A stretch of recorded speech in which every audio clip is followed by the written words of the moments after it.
First set of interviews, I am interviewing three friends of mine. They spent the majority of their time last year, 2020, in Montreal, Canada, Basel, Switzerland, and Chiang Mai, Thailand. So stay tuned. Hi, my name is Jonathan Germann. Hi, my name is Viktor España. My name is Quentin, and I was a student at McGill University back in Montreal. I'm a graphic designer based in Thailand, but I'm originally from the Philippines. I'm from Switzerland. I'm a deckhand on superyachts. Where have you been for the majority of this year, and where are you currently in the world? I've spent most of my time in Basel, Switzerland for this year, but I'm currently in London celebrating Christmas. During this whole COVID pandemic, I've been here situated in Chiang Mai. I haven't really left to go anywhere. I couldn't. But there was this one time where I thought that I would have to go back to the Philippines, but gladly I didn't because I made all the necessary requirements to renew my visa. I was in Canada for most of the time because I was finishing my studies at McGill. COVID hit when I was in my finals for my last semester before graduation. So all my plans for graduation fell apart. I was lucky that I had an internship secured for the summer that actually was kept. So I spent most of the summer working pretty intensively in investment banking in Montreal. I thought that would lead me into a job, but it did not. So I decided on doing a master's in Europe, a master's in management. So I could go towards consulting, which was something that interested me a little bit more. And I found an internship from January onwards in Paris. So I'm back in France. Are you with family, friends, or alone at the moment? I'm with family at the moment. Luckily, I managed to make it into the UK before they had their intense shutdown. I'm with my sister and my mom at the moment. Currently, I am with family, friends, and never really alone, actually. At the moment, I'm with my family and family friends. We're going to spend New Year together. They came into our family house. I've been with family most of the time after living in Canada, and I was with friends when I was in Canada. Did your city have a lockdown this year? If so, when was the first one, and what were the restrictions set in place? Yeah, so Basel had a pretty serious lockdown in early March that lasted until about April. That was basically everything in the city was closed: restaurants, barbershops, cinemas, pretty much anything that wasn't considered essential aside from grocery stores and gas stations and whatnot. That sort of helped curb it. And then throughout the summer, when the restrictions started to lift, there was an increase in numbers, which has now trickled down into winter, where we are seeing the highest mortality rate, I think, in most of Europe, but I'm not entirely sure. But in Switzerland, it's getting pretty bad, and particularly Basel as well, which is one of the larger cities in Switzerland. Chiang Mai, Thailand, the whole country had a lockdown sometime during March or April, where we had the full nationwide lockdown. And during that time, air travel in and out of the country was restricted, with the exception of special cases with businessmen or family members that really had to fly back and take care of family or handle certain other personal matters deemed urgent. But even then, when they had to come back for the destination that they landed in, they had to still quarantine themselves for 2 weeks minimum, or they could go and meet their families. Depending on where you were, certain shops, certain restaurants, and other retail stores would only allow a certain amount of people to shop and buy only the essentials. The social distancing requirement was 1 to 2 meters, so everyone just had to really space themselves accordingly. Everyone had to wear masks. People who were not wearing masks weren't necessarily fined, but they had to pay for a new mask. All the security guards, all salespeople had masks on hand to sell to you if you were not wearing masks, because that was a requirement wherever you went. Everyone everywhere needed to sign in, sign out digitally, or either manually, like a check-in book, and sanitizing your hands everywhere you went. In Montreal, the first one happened when most of the countries closed their borders. So it was at the beginning of March, if I'm not mistaken. And it was relatively similar to other countries. So you could not have anyone that was not from your household at home. You could only go out to go grocery shopping. You did not need to fill an attestation or anything, but the cops could come and check in on you and ask you questions. Was there a second lockdown introduced? And if so, what were the restrictions set in place this time?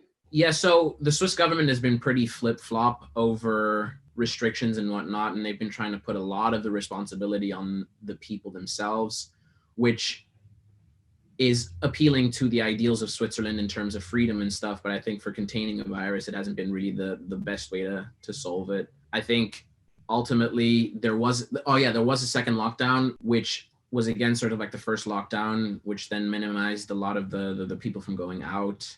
Again, I don't think it really worked because it's around the Christmas time, and that's a period of time where people in Switzerland tend to be going out quite a bit, particularly with the Swiss government choosing not to close ski resorts. I am hoping that there won't be a second lockdown, but I feel like by next month there will be a second, because there is a potential second outbreak in not just in Chiang Mai, but all over Thailand, in the two biggest cities, Chiang Mai and Bangkok. It's a big concern. They're enforcing the same rules, the same lockdown rules, same quarantine rules as before. And I believe that with the second outbreak, anyone who is caught disobeying the rules will be fined this time. What happened is everyone could only be in their own household, so you could not invite other people over. Except if you were alone in your apartment, then you could have one person over. But most of the grocery stores and the shops, everything that was retail related was still open. People could still go shopping with all the precautions. And it started in the beginning of October, and it actually is still ongoing right now. It is not close from ending. Christmas had to be canceled, gyms have been closed, and the numbers are not really going down. I think winter started kind of early. I mean, it's Canada, right?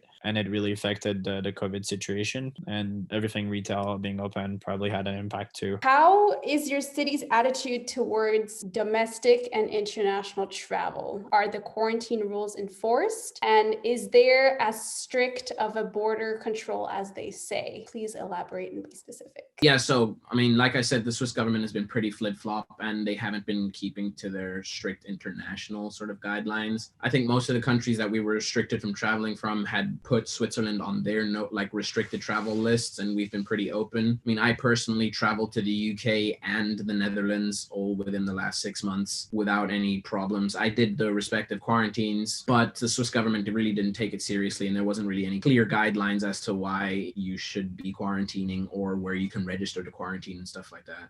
Domestic travel is perfectly fine. They've tried to take steps to maybe sanitize the public transportation a little bit more. I mean, driving is obviously perfectly okay. The country's small, so I think it would be hard to contain it to that extent. But for public transportation, they have slowed down a lot of the schedule, so there's not as many trains running, so there's probably not as many people traveling, but it depends on certain times. I'm not really sure. Yes, it was definitely very strict with the border patrols and the international travels during the first few months of the lockdown. And then over time, it became a little bit more lenient. They really needed to be more lenient because they couldn't really think of any other way to have income, like stability within the country, within the economy. And so they had to lift the borders between certain countries and allow more people in, like tourists from certain countries that they thought were a little bit more safer. But because of this potential second outbreak, they're kind of freaking out and enforcing all these rules again, and actually becoming a lot more strict with the rules and requirements for travel. And even with local travels, when you're traveling by bus or by plane, you need to scan your passport, your QR code, state your temperature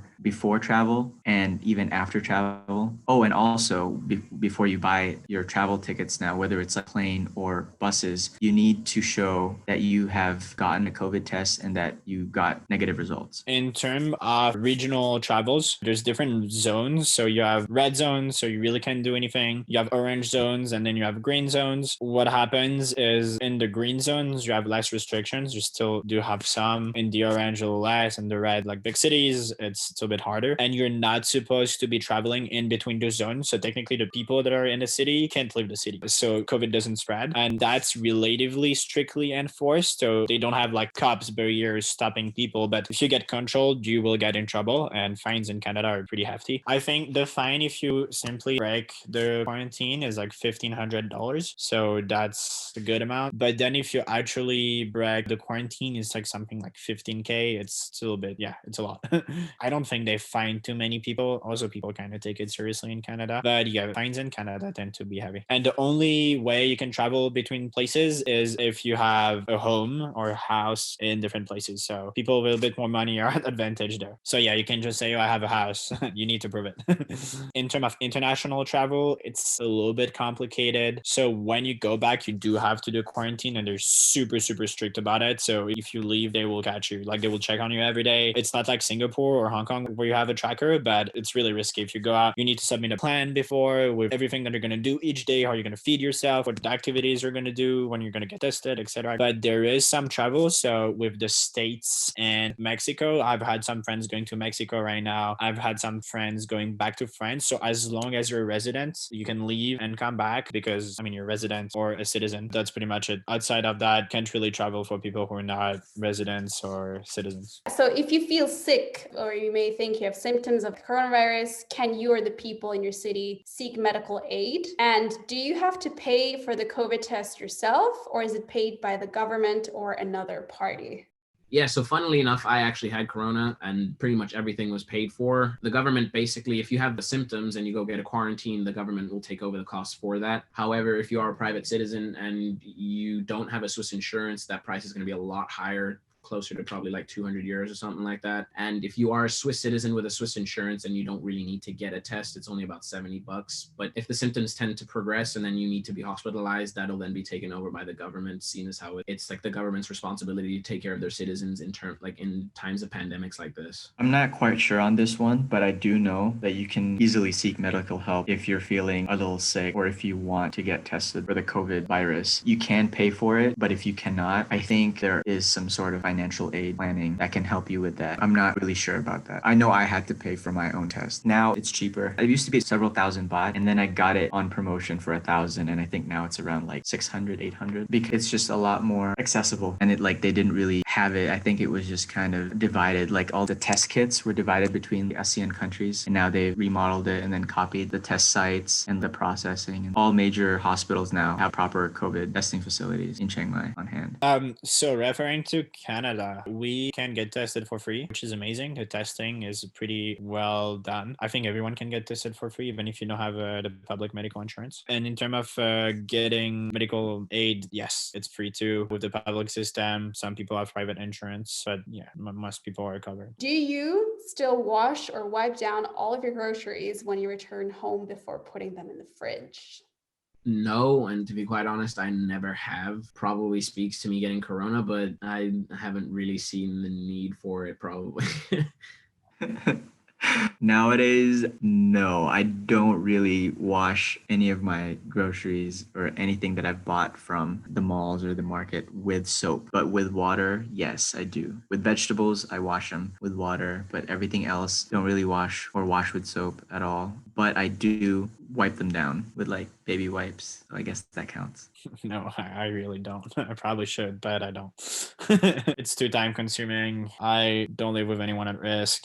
I mean, I don't even buy the groceries here. My parents do it. But even when I was in Canada, like I live with like a 20 years old and I don't see anyone else. So. How are you financially sustaining yourself at the moment? Well, I mean, thankfully enough, I managed to get a short-term internship over the last 2 months where I was working construction. I managed to make a bit of money. I mean, I'm thankful to be in a position where my parents can support me, even though I'm out of college at the moment. So I'm really appreciative of the position that I'm in, and I understand that a lot of people aren't in that position. But financially, I'm relatively secure. With odd jobs here and there. I've been fortunate enough to have had a full-time job, and even when I actually got laid off, they still wanted to keep me as part-time. So even though I've had to take, a big pay cut, I know that I'm still getting an income which I'm able to, pay off for like essential fees, and with the rest of the time that I have, I'm just trying to find freelance work with photography and videography, and I'm glad that there's still a market for that during COVID. That's a great question. Well, at the moment I'm living with my parents, so I don't have much expenses.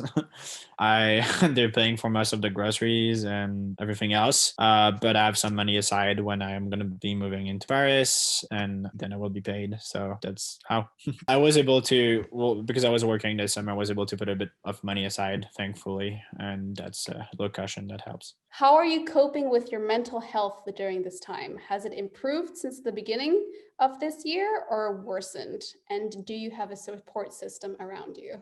I mean, my mental health, I think I'm maybe one of the more lucky ones where it hasn't really ever affected me in that regards. I think because of my upbringing and us moving around a lot. I mean, my family has moved to about 9 countries over the last 22 years. And so I think through that, I'm sort of ready for that kind of challenge. And so this corona, as tough as it was, and it gets tougher as it prolongs, I think for me personally, like I've been managed to stay mentally strong. And I do have a very strong support structure around me, particularly like my sister and my parents. I'm very confident to say that it wasn't as bad. The first outbreak, I was a little anxious, but I didn't really expect it to last this long. But over the course of the first outbreak, the first year of COVID, really, I managed managed to handle the stress well and really adapt to budgeting and cutting costs in every way that I could. And I still do have a good support system with my parents and my friends who, we're all kind of in this together. But coming into this new year and with the potential second outbreak, like my anxiety has kind of spiked a little bit. So it's kind of like, I don't know, C curve. So I was like not doing so good and doing good. And now it just kind of spiked up. So it's kind of like an up down motion. But, I know it'll be fine. Sometimes I just can't help but be thankful for how my situation actually is like way better than most people. That's a good question. I do have a pretty good support system, which I'm super, super thankful for. I mean, it's been ups and downs. I'd say that most of the stuff wasn't related to COVID. It's more, what happens in your life, and then COVID just makes it worse. But thankfully, it's been okay. I've always been with people I really loved and that were really caring. I mean, I can't complain. I think I'm doing pretty well right now, and I hope it's going to continue like this. So what have you been doing to keep yourself entertained?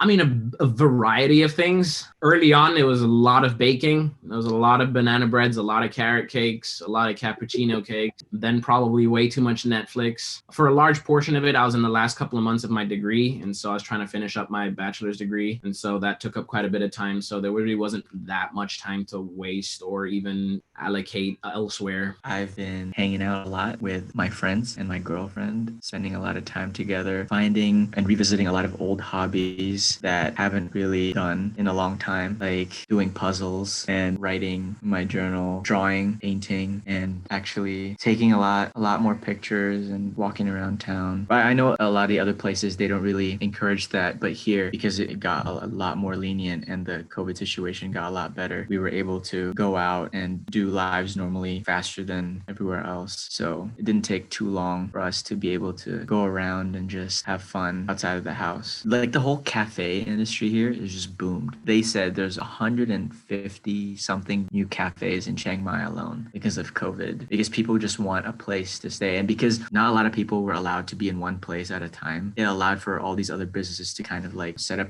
another brand or shop for people to fill up. Definitely certain industries have boomed and some have declined or have become non-existent. So with the cafes, with F&Bs, they're only just breaking even, but it still allowed them to kind of, set up shop. But with other jobs such as event organizing, where you kind of need people to come through, that has declined dramatically. So a lot of those organizations, a lot of those companies have kind of either went bankrupt or closed down. Ooh, that's a great question. Well, I watch Netflix a lot. I know I'm a pretty busy person, so I try to exercise as much as I can every day. I play games with my friends. I played a lot of PS4 too. I read books. I prepare for my exams. That has been taking a lot of time. And right now I'm writing my essays for grad school. So yeah, overall pretty busy. And when I'm not busy, I'm just spending time with friends as safely as I can. What are the top 3 things you wish you had with you right now and why? I mean, to be fair, I'm pretty satisfied right now. I guess the one thing I probably would want is my dad to be here. He's currently traveling in Morocco, and so he's not going to be with us for Christmas. So that would be probably nice to have. But aside from that, I'm pretty satisfied with everything I have right now. Ooh, I have to think about this. I feel like I have everything that I need right now. But if there's an additional 3 things that I would want to have with me is probably a stable income, a stable job with a stable income. I wouldn't have to worry about that, and a car, so I don't have to be, dependent on public transportation and be scared every time of contracting like the virus. And last one, I don't know. Just, I can really only think of those 2 things. I feel like I have everything else. I've just been very blessed, very lucky to have all the important things and people in life right now with me during this time. Well, right now I wish I had some hiking skis because they're all sold out and you can't use ski lifts, so I'm stuck at home and that sucks. Other than that, I wish I could have my friends from Montreal because I miss them. And the third thing is PS5. Oh my god, I want a PS5. If you had to do 2020 all over again, what would you do differently? I think I would probably not worry as much. I think I spent a lot of the year sort of like worrying about my future and the uncertainty of it, given the outcome of Corona and how that's going to affect the global economy for the next few years. And so I think for a lot of the time, I was a little over concerned with what I was going to do post Corona. But I think I'm starting to realize that this isn't the first time that the world has sort of endured an issue like this, and it probably won't be the last time. So I think it just needs to, each individual person just work to, I guess, making yourself content and working towards that goal that you have set for yourself. The big thing that I would do differently if I could do the year 2020 all over again would be to re-establish my budgeting and my finances, really. I know I've been doing well and I did a lot better than I expected, with COVID, but I really think that I could have done a lot better, saved up a lot more, and spent a lot less, and really have just bought the essentials and really, really think about buying and acquiring the stuff that I needed and not the stuff that I wanted. I think I've taken the good decisions given the circumstances. I don't think there's anything I really regret. No, I wouldn't change anything. Going into 2021, what are your expectations for the new year in terms of COVID? Do you think things will return to normal? I definitely don't think things are going to turn to normal given how the current situation is right now, and we're coming on Christmas. This is definitely going to spill over into the new year, probably even the year after that. I think in all its effect, it's probably going to last at least a couple of years, 5 to 10 years, in my opinion, just, from the economy and as well from governments and whatnot. I mean, we have the US government that's on some crazy stuff at the moment, so it's all a bit uncertain. But I think for me, the outlook I have going into the next year is just sort of take everything as it comes and not really expect too much and not really hold on to stuff too tight and know that it's probably going to change pretty quickly and there's nothing really that I can do about that. And so I just need to be optimistic about what to expect. With the new year coming along, I really don't expect things to be any better. I know that sounds really bad, but I expect it to be the new normal that we have now. I'm pretty sure in the next 90 days and the next 90 days after that, if we have not established a good, hygienic and healthy habit of just kind of cleaning everything up and being aware of what we're doing, the things we're contaminating, and just not being really clean, then I really do believe that we're just going to continue with these new outbreaks. But I'm always hopeful, for the best. And I think we will adapt to it. But I also think that it's just going to be like this for a little bit, at least the first term. And by first term, I mean the first 90 days of 2021. So we'll see. I don't want to be overly ambitious, so to not disappoint myself. But I mean, I think the vaccine rollout is going to take some time, especially in France. There's a lot of skeptical people. So, I mean, if we can start to have the vaccine, a lot of people the less vulnerable people getting vaccinated during the summer, then, we could start traveling under the condition that we've been vaccinated. And by the end of the year, the things could actually get back to normal. That'd be great. If it's by the summer, it's even better. But yeah, I think it's still going to be a year with more clarity over what's going to be ahead of us. So that's better. And that's going to be better for everyone's mental health and sake. But I don't want to tell myself that things are going to reopen in 4 months because I'm going to be disappointed. What are your thoughts on the COVID vaccine? Many have suffered from anaphylactic shock due to the injection. Would you let yourself get vaccinated at the first opportunity, or would you wait until it improves? I think for me personally, I would take it at the first opportunity I could get, primarily because I understand that in the next year, once it becomes far more readily available, a lot of places are going to require that as a prerequisite for you to be even able to travel there or enter an event or something. And for my job working on super yachts, it's pretty important to be vaccinated and not spread stuff, because spreading corona on a ship probably is not the greatest thing. And so I think career-wise, it will probably make sense to do. And just for me personally, I've taken vaccines all my life. I'm maybe a bit naive in that and just being totally accepting, but I don't see a large issue in it now. I would really wait until it improves. I think that's just my whole view on a person who likes to really take the time to review things before getting anything. And I think with this, I'd still be very suspicious and very just cautious, especially if it has to do with my health and with how lethal COVID is and how uncertain everything is with the vaccine, I believe that the sampling is still not enough for me to conclude that it is safe or that I would not have such lethal reaction. I know there's always going to be some sort of like reaction every time you get a vaccine, but with this one, I just don't know how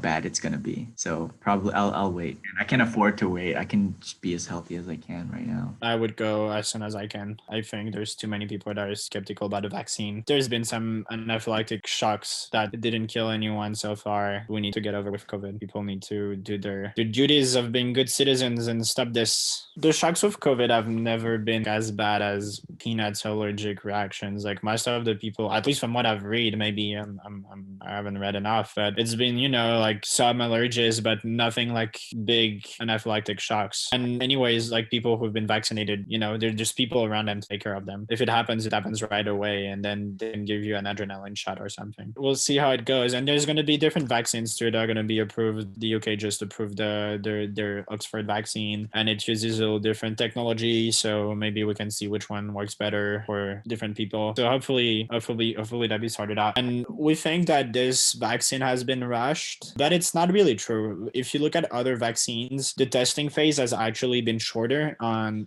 less people than COVID before they've been approved. Like we say, other vaccines, they've taken 8-10 years to be developed, but the reason why is because there's a lot of bureaucracy that happens, and every step takes a lot of time. But then the testing phase just in the beginning last year or two. So at the end of the day, the average number of people that every other vaccine has had in terms of the testing phase is way lower than COVID, and the results have been relatively similar. That's also why it's a bit of a logic problem when we say that it's been really rushed in terms of testing, because actually not. But I still understand, it's new, it's a vaccine. I understand that it scares people, but I think there's a lot of information that needs to be shared with people so that they better understand the risks and the thing around them. And I think there's still a lot of misinformation. I'm actually a bit disappointed about how governments are handling the spread of information about the vaccine. What do you look most forward to after the quarantine or movement restrictions are lifted? I look forward to travel. Travel is a large part of who I am. It's all I've known. It's all I've done. So I need to focus on getting back to that. I have a goal of trying to get to 100 countries by the time I'm 30, and I'm halfway there. So I have a few countries I need to get done. So I hope this travel stuff becomes a lot easier soon. Oh, this sounds like such a boring answer, but I feel like everyone's going to understand. What I look forward to is just financial stability after COVID, because I think right now I'm really trying my best to be financially stable however way I can. But I know, because me as an expat working in a different country, there's a lot of other things that I'm paying for that's kind of extra. And with all the visa and immigration processing, you just never know right now as a foreigner. So I'm always having to really be mindful of my finances when it comes to situations like this, because I need to have money on hand to be able to pay for it, or else I might just end up getting shipped back home. And then that would be a whole nother problem, because I would have to kind of start from scratch again when I've already established myself here. So I'm doing my best to be stable, but I really look forward to being a lot more stable with a job and with my salary, so I can not just provide for myself, but also for my mom and dad too, if ever they need any help, since I'm still with them right now. I'm not gonna say traveling. I mean, throwing parties with my friends, like having all my friends around me and being able to hug all of them and, have all of them at the same place in one time. That's probably it. So that was the first one. Thank you so much for watching, for listening, and taking the time. Please like, share, comment down below. Let us know what you think. Let us know how it was in your own respective countries during 2020 and how you dealt with it. And if you're interested in doing an interview with me as well, please don't hesitate to contact me and we will schedule a time. Thank you so much. Till next time. Bye.